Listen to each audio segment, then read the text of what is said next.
So, yesterday we left off at the wholesome sense-sphere karma, divided into 2 roots and 3 roots, and also divided into superior grade and inferior grade. So now you know how to do a superior grade 3 root wholesome karma. So 3 root means non-attachment, non-hate, and non-delusion or wisdom. So when an act of merit is accompanied by these 3 roots, then it is called 3 root kusala. And if it is accompanied by only 2 first roots, non-attachment and non-hate, and without knowledge or non-delusion, it is called 2 root kusala. And 3 root kusala can be of superior grade and inferior grade. So superior grade means preceded by and followed by kusala moments. And inferior grade means not preceded by and not followed by kusala moments.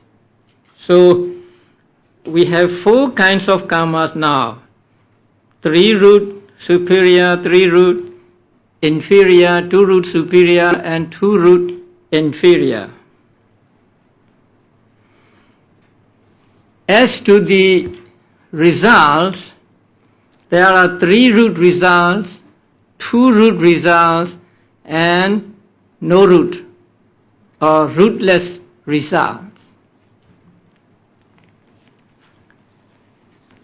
By way of consciousness, 3 root results are these 2. The first and second Kamma Vajra Vipaka, and 5th and 6th Kamma Vajra Vipaka. So they are accompanied by 3 roots. And 3rd and 4th Kamma Vajra Vipaka are accompanied by 2 roots, and then 7th and 8th also are accompanied by 2 roots. So when we say 3 root result, we mean one of the 4, 1, 2, and 5, 6. And when we say 2 root results, we mean 3, 4, and 7, 8. And rootless results are the 8 resultant consciousness among the 18 rootless chetas.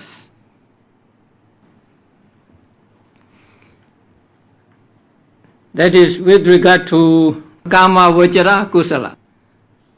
In the Rupa Vajra, Arupa Vajra, and supramundane, the results are all 3 root results. There are no 2 root results in the Rupa Vajra or Arupa Vajra or the supramundane. So they are all 3 root consciousness accompanied by 3 roots.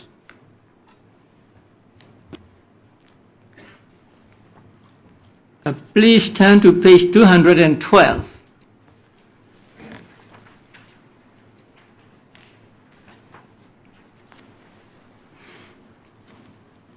This is a diagram for understanding the passages we just went through. Number 1, 11 unwholesome karma, except restlessness or the last one. So at rebirth, it gives unwholesome resultant investigation accompanied by equanimity, that is one there, in the 4 woeful states. So let us see, the first column is just numbers 1, 2, 3, 4, 5, and the second column is the karmas, and the third column is at rebirth, and 4th column during life, and the 5th column where the results are produced. And then the others are the results that are produced. So, the 11 unwholesome karma except restlessness produce a result that is unwholesome result in investigation accompanied by equanimity. That one. In 4 woeful states at rebirth. But during life, all 12 unwholesome karmas give results in both kamavachara and rupavachara.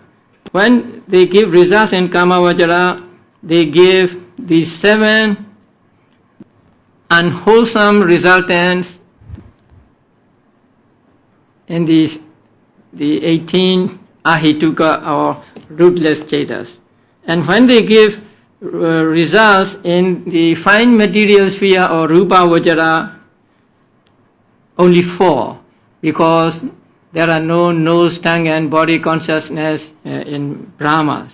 So, all 12 unwholesome karmas give results, these 4 types of consciousness among the results of unwholesome karma in the 18 ahituka chetas.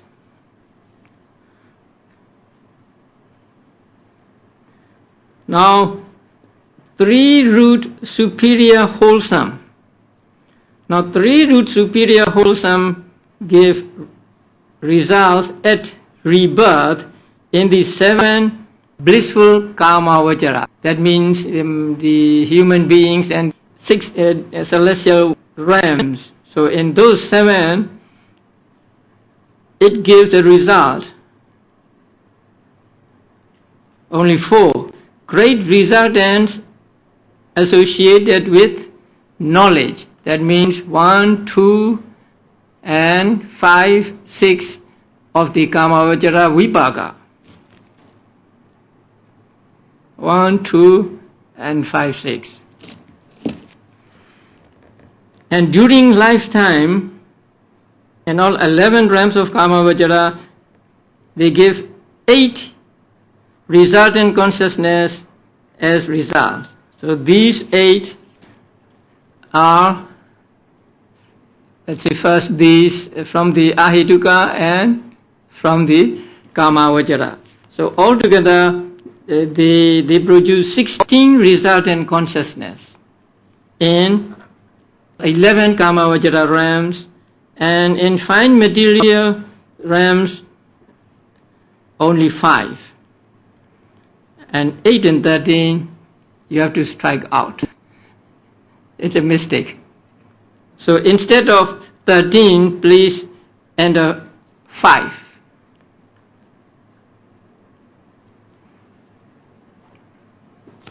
The kamavachara vipakas arise only in kamavachara world and not in rupavachara. So, for fine material sphere, all 15 fine material sphere during life, the 3-root superior wholesome karma produces 5 resultant consciousness. 8 minus 3. Again, nose, tongue and body are missing. So it should read 5 and then blank and 5. Now that is 3-root superior. 3-root inferior and 2-root superior are put together here because they produce the same result. So 3-root inferior and 2-root superior wholesome karma produces at rebirth in the 7 kamavachara blissful states. How many? 4. Great resultants dissociated from knowledge. That means 3, 4 and 7, 8. So only 4 at rebirth. And during lifetime, in all 11 Kamma Vajra realms, 8 plus 4. Again, 3, 4 and 7, 8. Altogether 12. For fine material sphere, 15 fine material sphere, 5. Again, no 4. And 9 should be 5. So here, 5 blank blank 5. So now you see 3 root inferior and 2 root superior cannot produce great resultants associated with knowledge. That means they cannot give 3 root result. That is why it is important when we do meritorious deed to make it 3 root superior if we want to get the best results. Even 3 root inferior cannot produce 3 root results. So 3 root inferior and 2 root superior produce only 2 root results. Now, great resultant dissociated with knowledge means 2 root results. Great resultant associated with knowledge, 3 root results.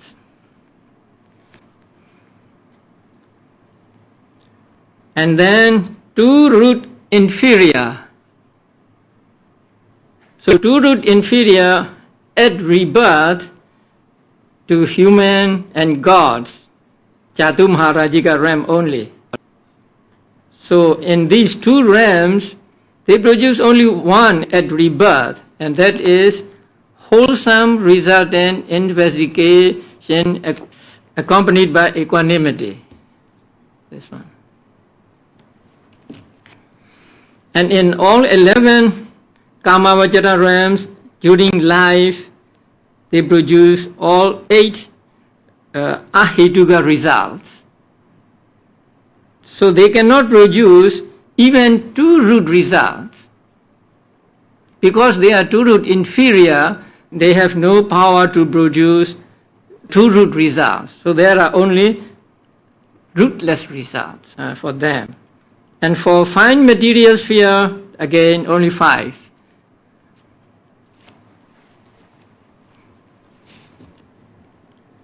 Now there is an opinion said to be belonging to some teachers. And according to them, asankharika, unprompted, asankharika karma does not produce sasankharika result, and sasankharika karma does not produce asankharika results. So according to them, the cause and effect, the karma and its results must be identical regarding being prompted or unprompted. So unprompted karma does not produce prompted resultants, and prompted karma does not produce unprompted result. So in that case, we have to modify what we have studied. And these teachers are here in the notes mentioned as first, the view on resultants stated in section 29 was advanced by the ancient master Tipitaka Chulanaga Thera, and is the prevalent opinion among teachers of the Abhidhamma. So this is a common opinion of teachers of Abhidhamma at that time. And the Chulanaga Thera was a famous Abhidhamma teacher at that time. In section 30, the author states an alternative view held by the teachers of the school of Dhammarakkhita Thera, an Abhidhamma master at the ancient Moravabi monastery in Sri Lanka. So according to that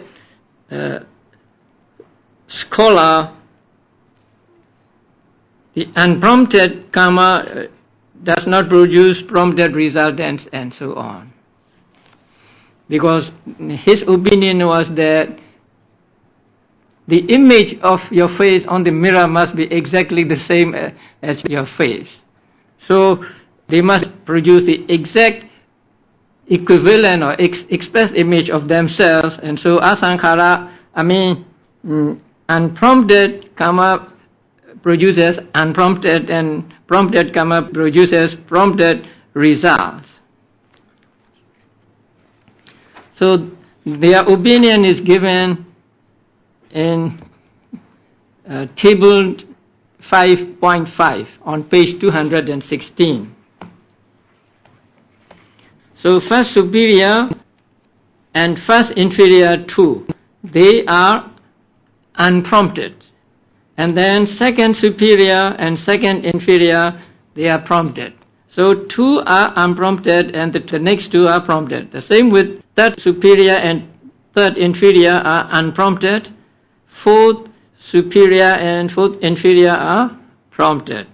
Five superior and five inferior are unprompted, and six superior and inferior are prompted. Seven superior and inferior are unprompted, and eight superior and inferior are prompted. So first superior gives a rebirth resultant as three roots. And during life, rootless resultants all eight, and with roots, that is according to general view, 1 to 8, and according to alternative view, 1, 3, 5, 7 only. Because 1 is unprompted, 3 unprompted, 5 unprompted, and 7 unprompted. So according to the general view, the result would be all 1 to 8. But according to alternative view, they are 1, 3, 5, and 7. And for the first inferior, that is three-root inferior karma actually. But it gives rebirth resultants as two roots. It cannot give three roots. And then during life, all 8. And because it does not give three root, according to general view, they are 3, 4, 7, and 8. According to alternative view, they are just 3 and 7. So second Cheda, when it is superior, it gives results as three roots. And then during life, all 8 rootless resultant consciousness, and then karma vajra result also 1 to 8. And then since they are prompted, then according to alternative view, 2, 4, 6, and 8. And that second Cheda, which is inferior, give only 2 root results as a rebirth. And during life, all 8 rootless resultants, and according to general view, Kamma vajra sopana vipaka 3, 4, 7, and 8. And according to alternative view, only 4 and 8 are prompted. And then the third Cheda, when it is superior and unprompted, because it is 2-root superior karma. So at rebirth, it gives only 2-root resultant. And then during life, all 8 rootless resultants, and then the Kamma vajra sopana resultants, according to general view, again 3, 4, 7, 8. And according to alternative view, only 3 and 7, because they must be unprompted. And then the third inferior, it is 2-root inferior karma. So it gives only rootless result. Rootless result means just one. This one.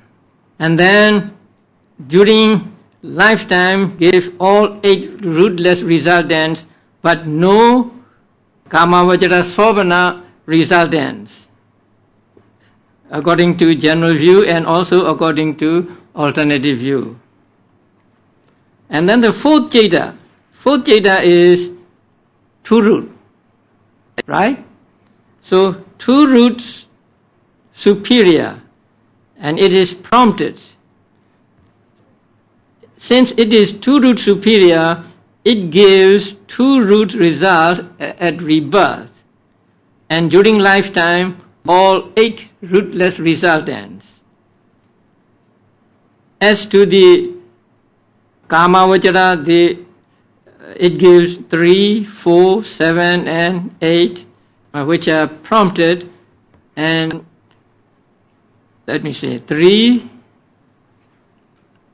4, 7, 8. According to the alternative view, they are only 4 and 8, because 4 and 8 are prompted and 3 and 7 are unprompted. According to the general view, all 4 are produced, but according to alternative view, only 4 and 8 are produced. And then the fourth inferior, it is 2 root inferior, prompted. So it gives only rootless rebirth. And during lifetime, all 8 rootless resultants, but none of these Kamavajara Sobhana resultants during life. And then the fifth Jeta, superior. Now fifth Jeta is 2 root or 3 root? Fifth Jeta.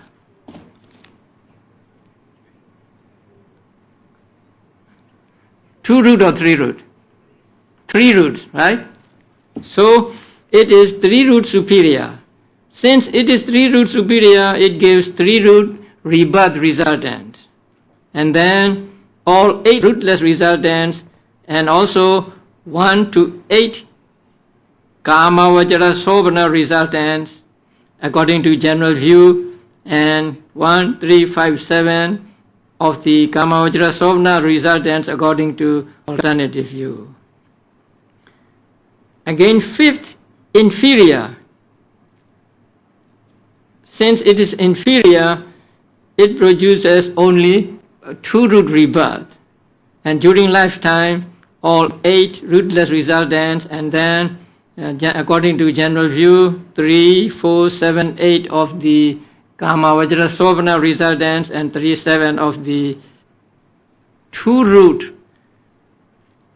So 2 root superior, and the 8 is the prompted.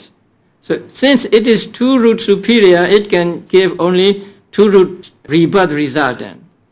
And then during lifetime all 8 rootless resultants, and then 3, 4, 7, 8 of Kamavajara Sobhana resultant according to general view, and 4, 8 of the Kamavajara resultant according to alternative view.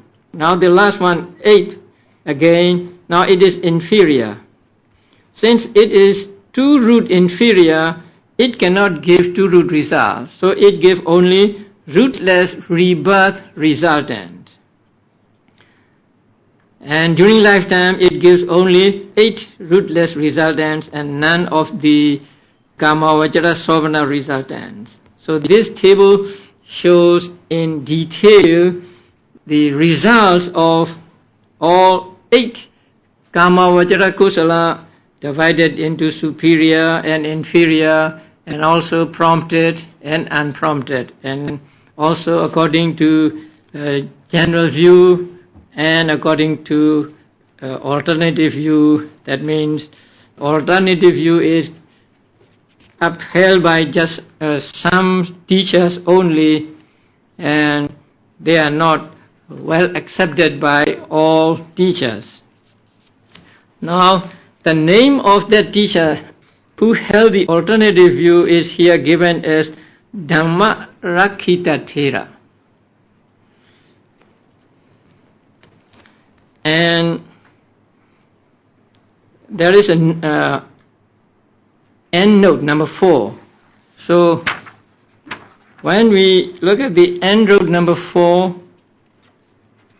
of the 5th chapter on page 373, it says, see Atta Salini, page 267 to 288, and Expositor, pages 257 to 279. Atta Salini is the commentary of the first book of Abhidhamma, and Expositor is the English translation of that commentary. So these two are actually the same. But when I look in the Atta Salini, the name of the teacher is different. So there, the name of the teacher is given as Mahadatta, Mahadatta, not Dhammarakkhita. But the name Dhammarakkhita is given in the commentary to this manual. So the commentary to this manual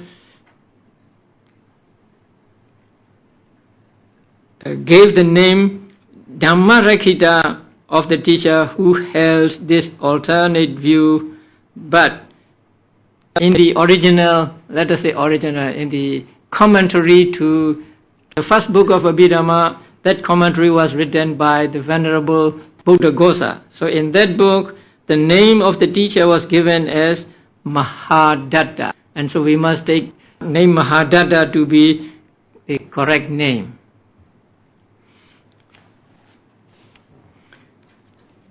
So this is the akusala, Kamma vajara kusala, Kamma, and the results they give both at rebirth and during life. Now we come to the results of fine material sphere, Rupa Vajara Kusala. Now Rupa Vajara Kusala are 5, and they are first jhana, second jhana, third jhana, fourth jhana, fifth jhana, wholesome chetas. So first jhana, second jhana, third jhana, fourth jhana, fifth jhana, wholesome chetas.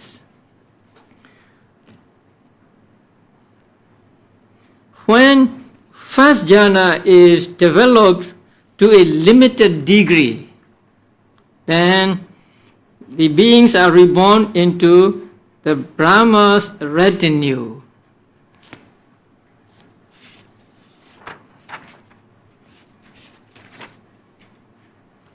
Okay, you go back to page 213. Now first jhana developed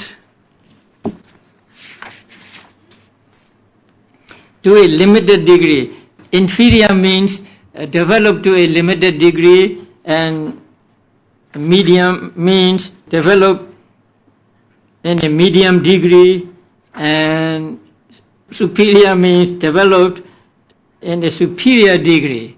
So the first jhana can be developed into 3 levels, say inferior or limited degree or medium degree and superior degree. The limited degree means the person just gets the jhana and he does not, or he is not very familiar with that jhana. He just got the jhana and then he may let it off. So that kind of development is called develop to a limited degree. So medium degree means he enters into the jhana again and again after he first attains the jhana. But he is not very familiar, not exceptionally familiar with the jhana. The third one is the one who is exceptionally familiar with the jhana. That means he can get into the jhana whenever he likes, and he can be in the jhana for as long as he likes. He can get out of the jhana at any time he likes, and then he can get into the jhanas again and again. And so he is the most familiar with the jhana. So there are 3 levels of development of each jhana. So when the first jhana is developed to a limited degree, then that person after death is reborn in the Brahma's retinue, the first of the three first jhana realms. And the rebirth consciousness that arises there is first jhana resultant. And when it is developed to a medium degree, he is reborn in Brahma's ministers, the second of the three first jhana realms. But the resultant consciousness is the same, first jhana resultant. And when the first jhana is developed to a superior degree, then the person is reborn in the Mahabrahmas of the first jhana plane, and again the rebirth consciousness is just first jhana consciousness. Then the second jhana, three more modes of development of second jhana. So when second jhana is developed to a limited degree, then the person is reborn in minor lustre, and the resultant consciousness is second jhana resultant consciousness. When the second jhana is developed to a medium degree, then he is reborn in infinite lustre and with the same jhana resultant. And when it is developed to superior degree, then he is reborn in radiant lustre realm, and again the resultant consciousness is the same second jhana resultant. And then third jhana.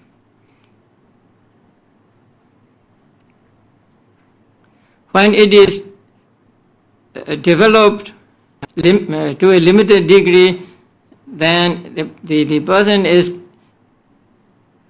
reborn in the minor lustre, and the result is third jhana resultant.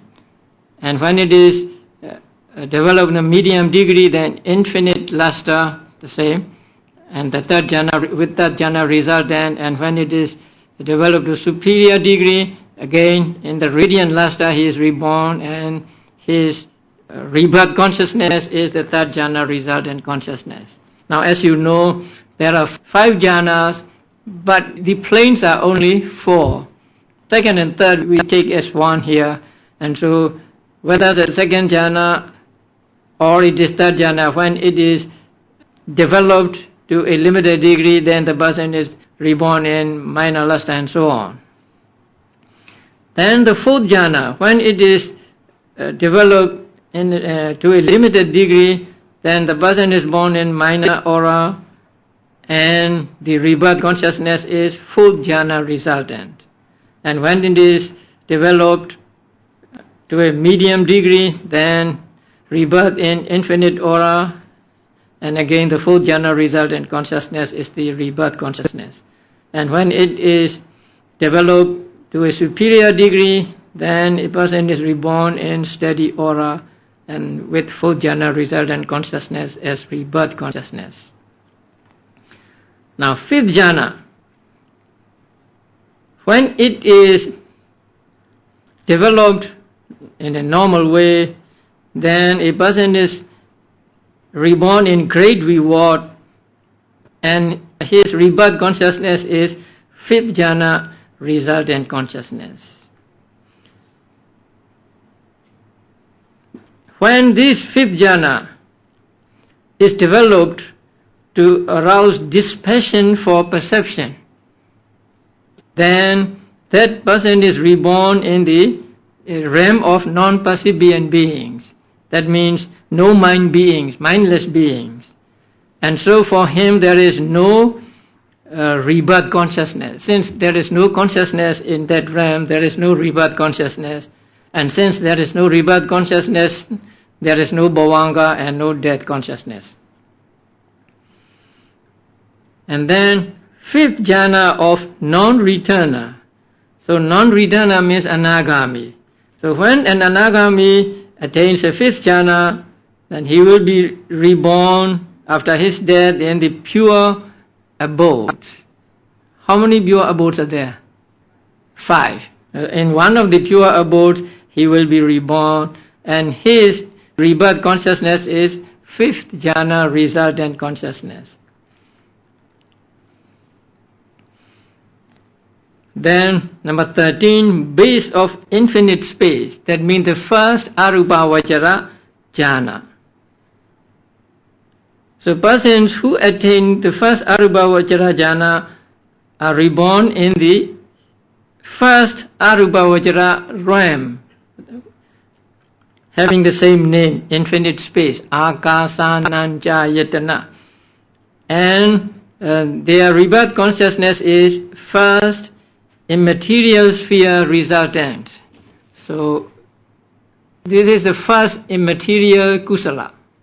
And persons who get this jhana will be reborn in the first arupavachara realm. His rebirth consciousness will be the first arupavachara resultant, which is called infinite space. The base of infinite consciousness, that is the second arupavachara jhana. So those who attain the second arupavachara jhana will be reborn in the infinite consciousness realm. That means second arupavachara realm, and their rebirth consciousness is second arupavachara resultant. The next is base of nothingness. That means the third arupavachara jhana. So those who get third arupavachara jhanas will be reborn in the realm called nothingness. But do not misunderstand this word nothingness here. Nothingness here means nothingness of the first arupavachara jhana consciousness, not nothingness of everything. So this third arupavachara jhana can take that absence of first arupavachara jhana or nothingness of first arupavachara jhana as object of his meditation. So when he gets this jhana, then he will be reborn in the corresponding arupavachara realm, and his rebirth consciousness is third arupavachara resultant. And the 16th, the last one, is called base of neither perception nor non-perception. This is the fourth arupavachara jhana, the name of the fourth arupavachara jhana.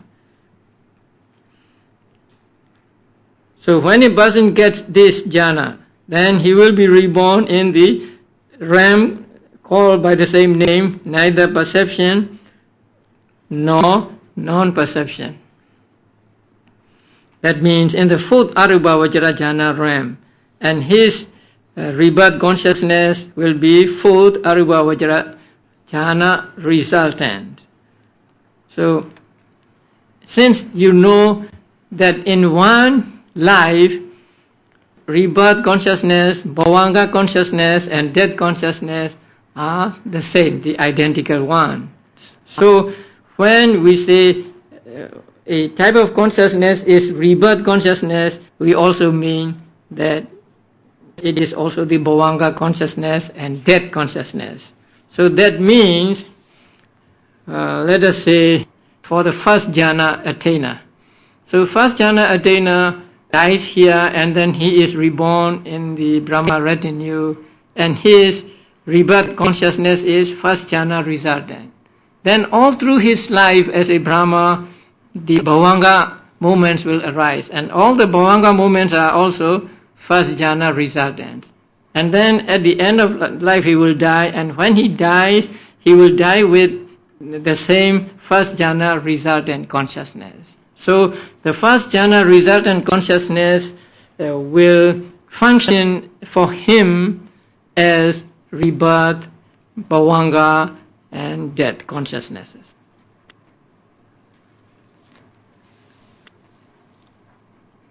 So the Mahagata Kusala, you know the Mahagata, right?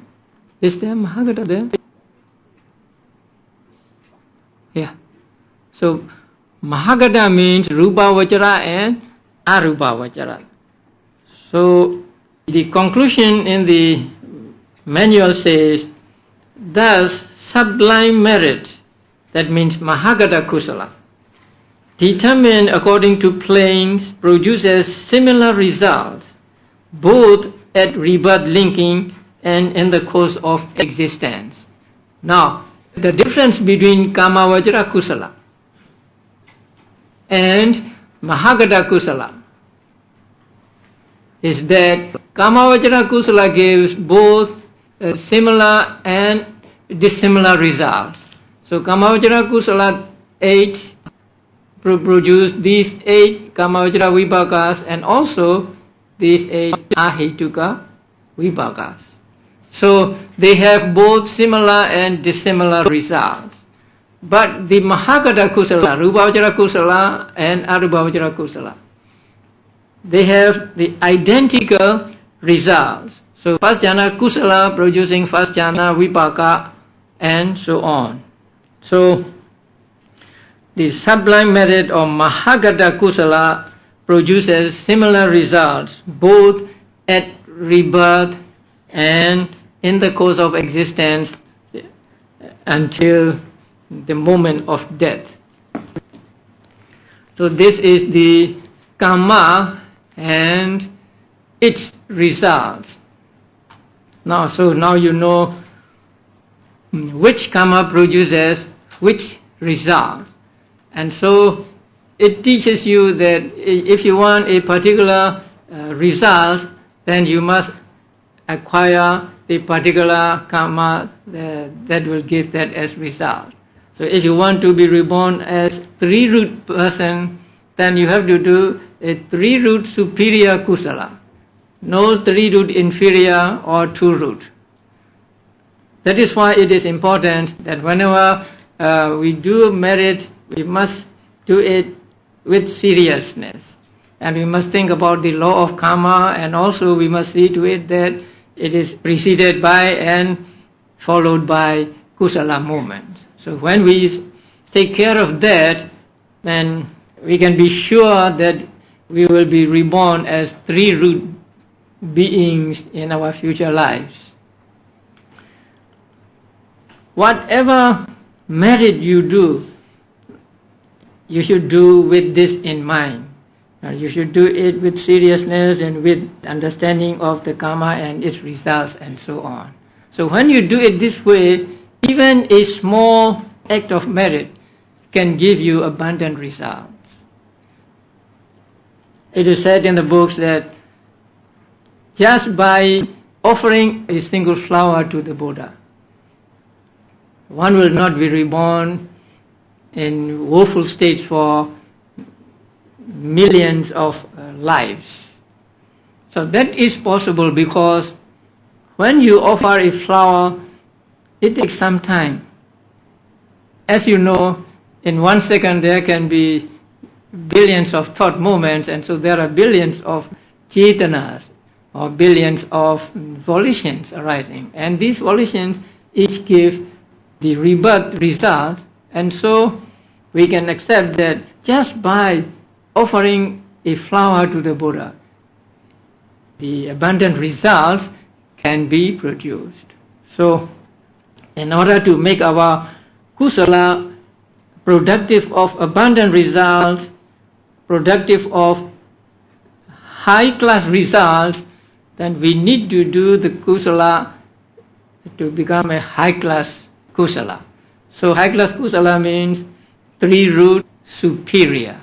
So no 3-root inferior, no 2-root, just 3-root superior. So please keep it in mind, and whenever you do merit, try to make it a 3-root superior. I think from now on, your way of doing merit will change. You will not do merit carelessly or superficially. So whatever you do with seriousness and try to make it 3-root superior. So that is for Kamma Vajra. Okay, now we come to the last moments of our lives. The process of death and rebirth. Now it is also very important to understand correctly and clearly the process of death and rebirth, because many people do not really correctly understand, and so make mistakes in talking about them or in writing about them.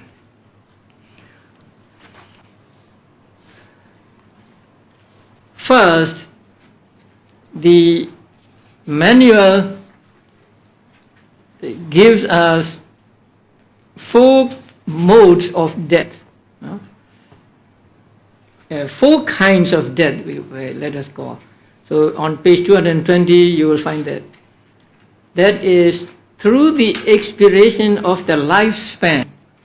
Death through the expiration of lifespan. And 2 is death through the expiration of the productive karmic force. And number 3 is death through the simultaneous expiration of both lifespan and karmic force. And then number 4 is death through the intervention of a destructive karma. So there are 4 kinds of death mentioned in this manual. Now, what is death?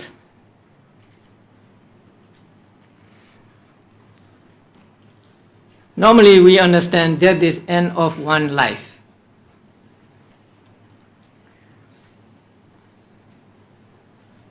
We have what is called life faculty. There are 2 kinds of life faculty, mental and physical.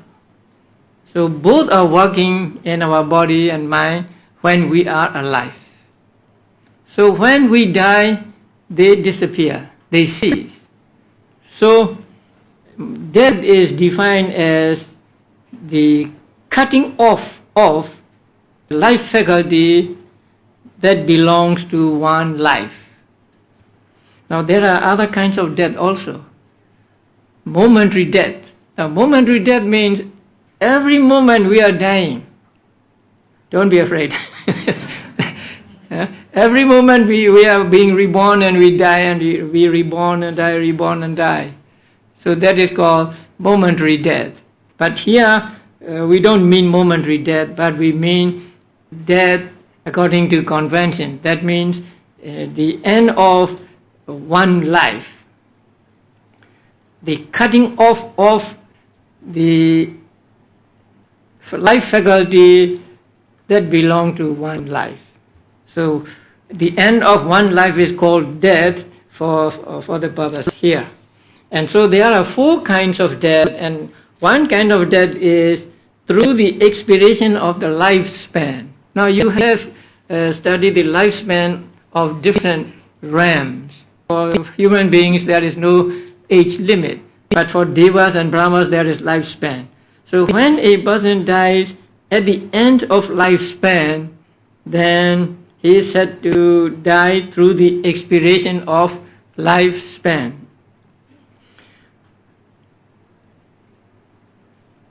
So here it is said, in the human realm too, this should be understood as death in advanced old age due to natural causes. So if you die at about age 80, 90 or 100, that may be the death through the expiration of lifespan. The second is through the expiration of the productive karmic force. Although we are born as human beings and this lifespan of human being is supposed to be about 100 years, people die young. At 10, 20, 30 also people die. So why? Because although their lifespan is, say, 80, 90 or 100, their karma generating rebirth is weak. So the rebirth producing karma is so weak that it cannot give you a long life. I will not say you. So it cannot give a person a long life. So he dies young. So when a person he dies young at the age of 20, 30, 40, then we say he dies through the expiration of productive karmic force. His karma is exhausted, so his karma no longer maintain his life, so he dies.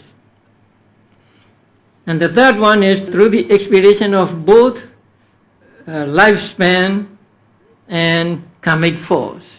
So that means a person dies at age 90, 100, and his karma is also able to give him a life of just that length.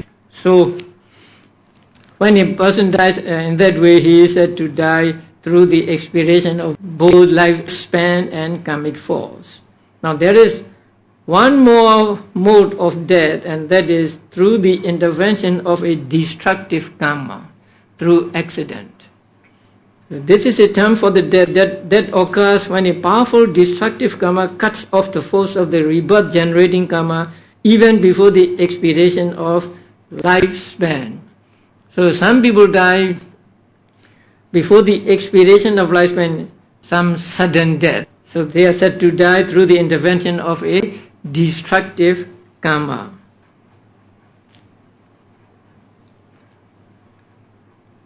It is said that Devadatta was swallowed up by the earth, and so he went to Avijji hell. And he did 2 of the 5 heinous crimes, wounding the Buddha and causing a division in the Saṅgaha.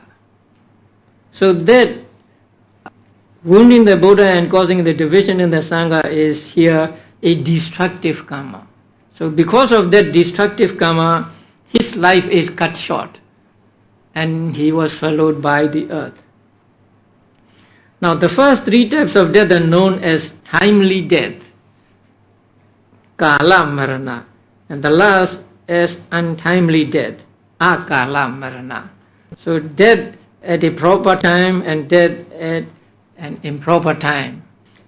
An oil lamp, for example, may be extinguished due to the exhaustion of the wick or the exhaustion of the oil, or the simultaneous exhaustion of both wick and oil, or for some extraneous cause like a gust of wind. So when a lamp goes out as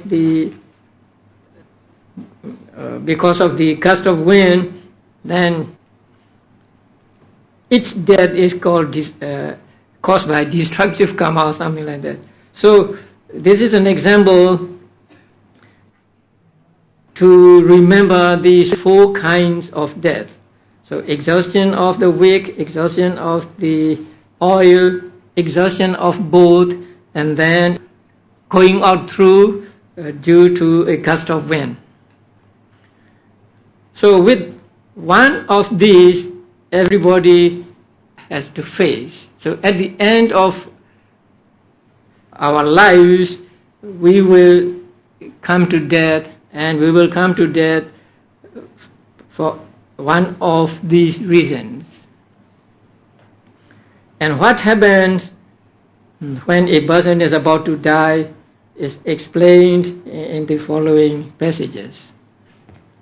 So we will have a break now.